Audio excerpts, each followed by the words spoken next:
Oi, bem-vindos ao canal 2016 Investigações, e para o caso de hoje a gente vai falar sobre a história do Jeffrey Dahmer, ou como melhor ficou conhecido, o canibal de Milwaukee.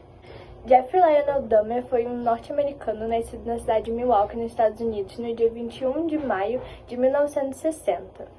Jeffrey não veio de uma família nem muito rica, nem muito estruturada. O seu pai era químico e a sua mãe era instrutora de máquinas de teletipo. E desde pequeno ele via seus pais brigando muito, ou seja, a relação dos pais deles não era nem um pouco boa. Isso teve muita influência para quem ele virou um dia, né? Depois de um tempo, Jeffrey e sua família mudam de cidade, e nessa mudança o seu pai ele começa a se afastar muito da família e a mãe dele começa a ficar muito estressada, então é um cenário de muito conflito e confusão quando eles mudam de cidade. E daí quando o Jeffrey faz 6 anos, ele ganha um irmão e eles mudam de cidade de novo. Então a vida dele é repleta de mudanças e brigas e sempre novidades, a vida dele não é nem um pouco parada. Mas mesmo assim, algumas pessoas, né, que conheciam o Jeffrey Dahmer naquela época, relatam que ele era uma criança tímida e insegura, que não tinha relações com o irmão mais novo e passava horas isolado no quarto, tipo, sem falar com ninguém por muitas horas, e ele era relatado como uma criança que não tinha comunicação nenhuma com as outras pessoas, então ele era bem fechado, bem isolado desde os 6 anos de idade. Outro ponto que é muito importante para essa história, que é mais uma curiosidade, é que Jeffrey ele sempre foi muito obcecado por animais, então todos os tipos de animais, insetos que ele encontrava, ele sempre os guardava num pote e ficava com esses animais, então era algo que ele gostava desde muito pequeno, e ele sempre teve essa obsessão por animais. Já na sua adolescência, as pessoas que conviviam com Jeffrey Dahmer relatam que ele deixa de ser uma criança tímida para se tornar um adolescente rígido que mal falava com a família e continua passando horas isolados no quarto. Então, ele mudou o jeito dele de agir, deixou de ser uma pessoa tímida e insegura para se tornar alguém totalmente rígido, grosso, mas uma coisa que continuou é o tempo que ele passava isolado em seu quarto, então isso não mudou. Ainda na época da adolescência, Jeffrey Dahmer começa a procurar animais mortos por volta da sua casa e levava para casa para fazer experimentos em ácidos, essas coisas, já que o pai dele era químico, então o pai dele tinha os equipamentos de experimentos químicos e ele usava esses equipamentos com os animais, então ele decapitava os animais, jogava ácidos, fazia diversos experimentos com os corpos mortos dos animais que ele achavam ali por volta da casa dele, que era meio uma floresta, uma estrada assim, sempre tinha muitos animais mortos que os carros atropelavam e ele usava isso como experimento. A vida escolar de Jeffrey Dahmer também foi algo muito impactante, porque Jeffrey ele se destacava como um aluno bem acima da média. Ele era alguém super bom na escola, jogava tênis, tocava clarinete, fazia parte do jornal escolar, e ele era um aluno completamente competente na escola em todos os aspectos. Porém, ele não tinha muitos amigos e ainda na sua adolescência, que foi onde tudo mudou, ele começou a beber muito e toda vez ele chegava na escola bêbado, praticamente todo dia. As pessoas relatam isso, que toda vez ele chegava da escola bêbado. E também na sua adolescência, um ponto importante, ele se descobriu homossexual. E Jeffrey relata que ele se embebedava para tirar os pensamentos doentios dele. Isso ele relatou bem depois, mas o motivo e a desculpa para ele se embebedar todo dia era para tirar os pensamentos doentios que passavam pela mente dele, provavelmente pelo preconceito de ser homossexual e por pensamentos próprios dele. O primeiro crime de Jeffrey Dahmer acontece quando ele faz 18 anos e nessa época seus pais já tinham se divorciado e ele morava sozinho. E eu vou contar como aconteceu esse primeiro crime dele, que meio que foi um impulso para ele seguir na vida criminal dele. Seu primeiro crime aconteceu em junho de 1978 e teve início quando um homem na estrada pede carona pro Jeffrey, que estava passando na hora, e o Jeffrey chama esse homem para dar carona para ele e leva ele até a sua casa, falando para eles descansarem da viagem. E ele leva esse homem para casa e lá na casa do Jeffrey eles bebem e usam droga e ficam lá conversando até que o homem decide que tá na hora de ir embora, obviamente, porque ele precisava ir pra sua casa. E o Jeffrey não queria que ele fosse embora, tipo, porque o Jeffrey passava muito tempo sozinho depois do divórcio dos pais, ele não tinha ninguém na vida, e provavelmente ele não queria deixar esse homem ir embora. Por isso, acertou ele na cabeça com uma barra de ferro, derrubando o homem e desmaiando ele, não matando. Depois de um tempo com o corpo desmaiado, Jeffrey estrangula esse homem até a morte e desmembra o corpo dele, ficando só com algumas partes do corpo, e o restante ele guarda em sacos e enterra na floresta que tinha perto da sua casa. Passa bastante tempo depois desse crime e nada aconteceu, o homem foi dado como sumido e nada, nenhuma prova o levaram à polícia até o Jeffrey Dahmer, então ele passou ileso desse primeiro crime dele. E depois de muito tempo, ele vai pro exército a mando de seu pai, e quando ele volta do exército, ele é preso por desordem e embriaguez. Depois de ser preso por isso, Jeffrey é solto e é preso de novo por mostrar seu corpo nu para um grupo de mulheres e crianças que estavam ali na praça, e ele mostrou o corpo nu para elas e foi preso de novo. Depois de ser solto desse crime, ele é preso de novo por fazer a mesma coisa, mas agora para dois meninos, crianças, tipo, duas crianças. Ele mostrou o corpo nu de novo para essas crianças e foi preso de novo. Depois de ser preso por 10 meses, ele é solto, e depois que ele é solto, ele começa a frequentar lanchonetes e lugares feitos especialmente para pessoas homossexuais. Com essa rotina de frequentar esses lugares, ele começa a cometer os seus crimes, e ele chama um homem para sua casa com o intuito de drogar ele e ter relações sexuais com ele lá.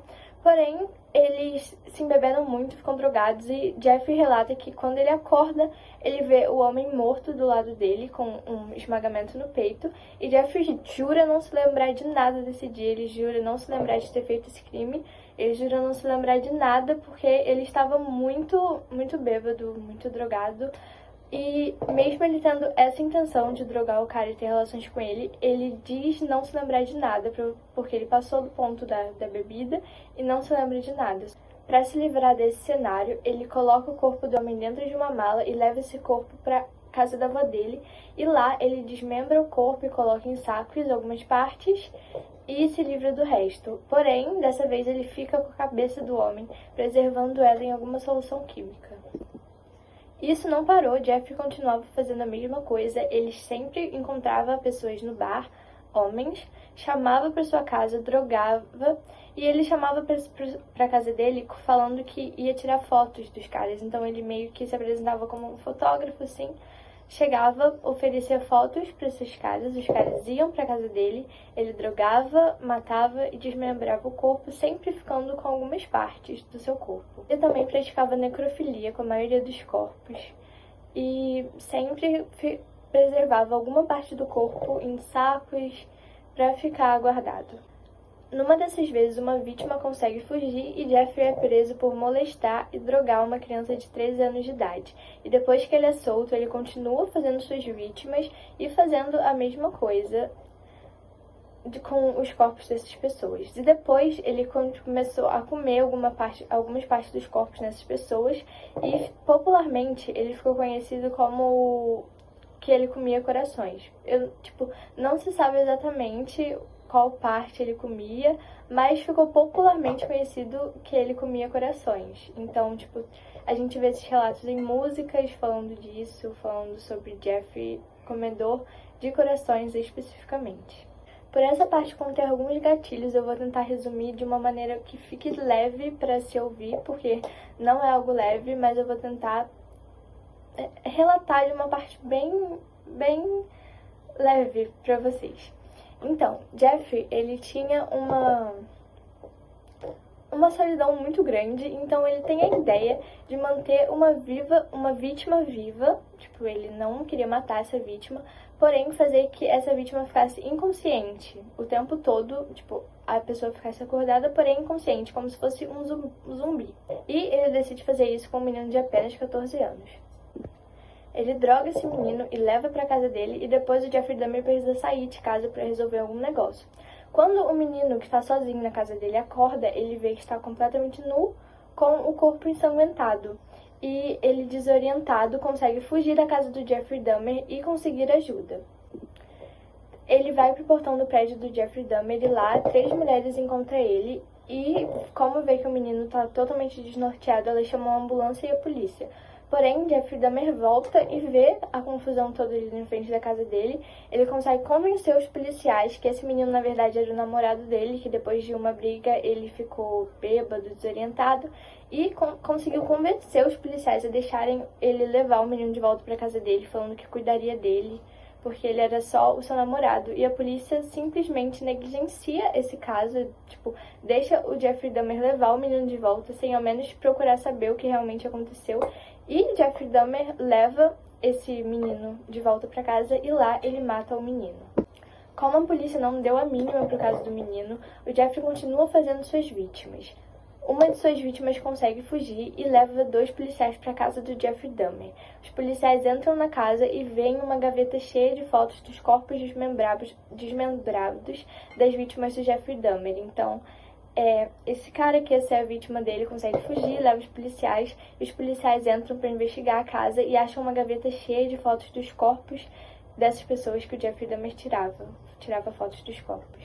Os policiais levam o Jeffrey Dahmer preso imediatamente e depois voltam na casa para fazer vistoria e acham uma geladeira cheia de pedaços de corpos humanos, mais fotos desses corpos, etc. Jeffrey confessa o crime e conta tudo o que ele fazia com suas vítimas. Quando a polícia pega ele, ele não apresenta nenhuma resistência, ele só conta tudo.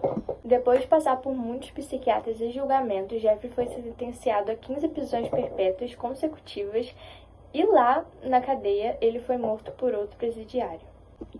Nesse caso, é bem chamativo a negligência da polícia, porque Jeffrey Dahmer, ele se aproveitava, as vítimas dele tinham um padrão, que eram homens negros, imigrantes ilegais e crianças ali, gente de bairros pobres, ou seja, pessoas que a polícia não ligaria, porque se ele fizesse isso com algum branco de classe alta, a polícia com certeza ligaria e conseguiria pegar ele mais fácil.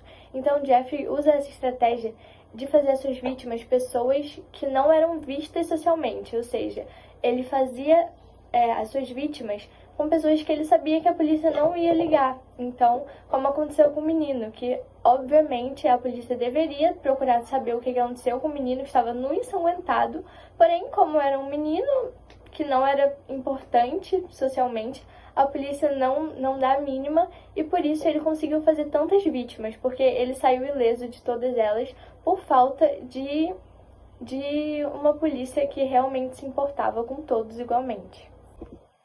E realmente é uma questão de lógica entender que a maioria das suas vítimas eram homens negros que eram a base da sociedade, ou seja, a polícia não ligaria realmente para eles, porque Jeffrey era um homem branco, então, obviamente, em quem a polícia iria acreditar? Em um homem negro ou em um homem branco, né? É os Estados Unidos. Por isso tem muitas conversas sobre essas vítimas do Jeffrey Dahmer e por que tinha um padrão, né, gente? Não é muito difícil entender por que ele seguia esse padrão de homens negros e não com uma classe alta, ou seja, não eram pessoas importantes, eram homens negros nos Estados Unidos. Porque ele sabia que a polícia negligenciava, entendeu? A polícia não ligaria pra morte de um homem negro do mesmo modo que ligaria pra morte de um homem branco. A gente está falando sobre os Estados Unidos e a gente está falando sobre uma época bem atrás, entende? Não é tipo 2020, assim, que seria mais maleável. É anos atrás nos Estados Unidos. Então faz muito sentido essa lógica que ele seguiu. Porém, a justiça foi feita, então ele foi morto lá, mas mesmo se ele não fosse morto, ele estaria sentenciado a 15 prisões perpétuas consecutivas. Então, esse foi o caso de hoje. Tchau!